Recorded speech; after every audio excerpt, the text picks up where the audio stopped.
السلام علیکم ورحمت الله وبرکاته. دوستانو په دغه ویډیو کې به تاسو دروښیم چې تاسو څنګه کولی شئ چې د هر چا د موبایل د ګیلري کوډ ورمات کړئ. او دوستان ګوره، کله چې تاسو له یو چا څخه موبایل واخلئ نو کله چې تاسو د دې په موبایل کې ګیلري خلاصوئ نو د دې په موبایل کې ګیلري نه خلاصېږي، دوی په خپل موبایل کې یوه ګیلري ته لاک ورلګولی وي.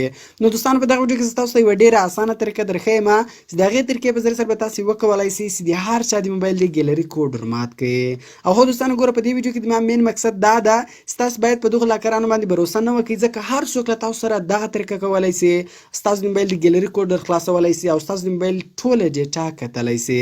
او د دغه ویډیو په آخر کې زه تاسو ته یوه بله طریقه درښیم، که چیرې بیا تاسو هغه طریقه په خپل موبایل کې وکړئ نو بیا هېڅوک هم له تاسو سره دغه طریقه هم نشي استعمالولی.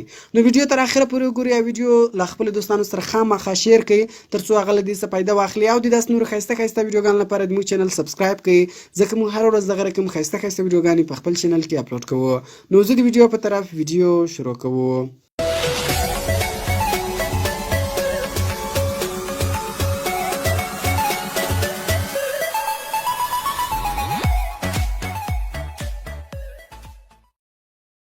نو ګورو دوستانو، کله چې تاسو له یو چا څخه موبایل واخلئ او کله چې تاسو د دوی په موبایل کې ګیلري خلاصوئ نو دوی په خپل موبایل کې یوه ګیلري ته لاک ورلګولی وي. نو راځو دوستانو، زه تاسو ته هغه طریقه درښیم چې د هغې طریقې په ذریعه سره به تاسو وکولی شئ چې د هر چا د ګیلري ټوله ډیټا وګورئ، د دوی به بالکل سر هم نشي در خلاص. نو دې لپاره به سمپله تاسو د دوی په موبایل کې کروم براوزر خلاص کړئ. کروم براوزر په هر موبایل کې له ځانه وي. نو کله چې تاسو د دوی په موبایل کې کروم براوزر خلاص کړئ، سرچ ته به راسئ او دلته زه تاسو ته یو اډرس درښیم، هغه اډرس به تاسو کې ولیکئ. سمپل به ګوره، تاسو سرچ ته راسئ او په سرچ کې به تاسو ولیکئ فایل ډبل کاما درې وارې سلیش SD کارت. دغه به تاسو د براوزر په سرچ بار کې ولیکئ او په ګو بټن باندې به تاسو کلیک وکړئ.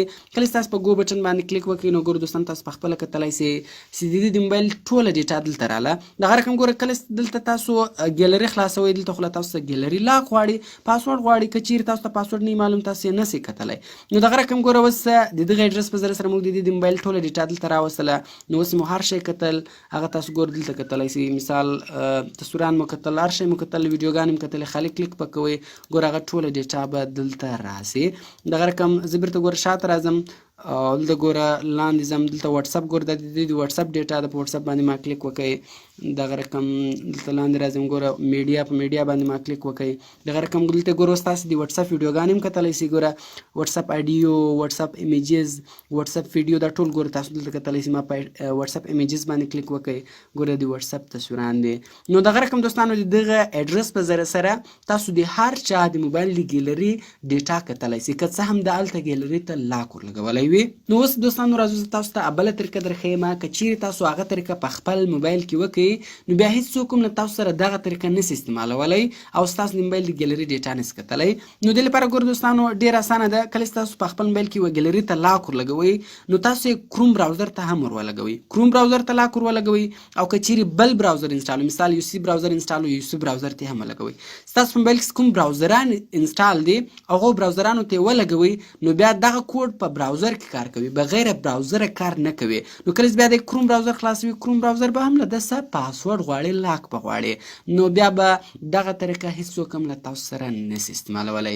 نو دوستانو، ویډیو خامخا له خپلو دوستانو سره شیر کړئ تر څو هغه له دې څخه خبر سي او د داسې نورو ښایسته ښایسته ویډیوګانو لپاره زموږ چینل سبسکرایب کړئ، ځکه موږ هره ورځ دغه رقم ښایسته ښایسته ویډیوګانې په خپل چینل کې اپلوډ کوو.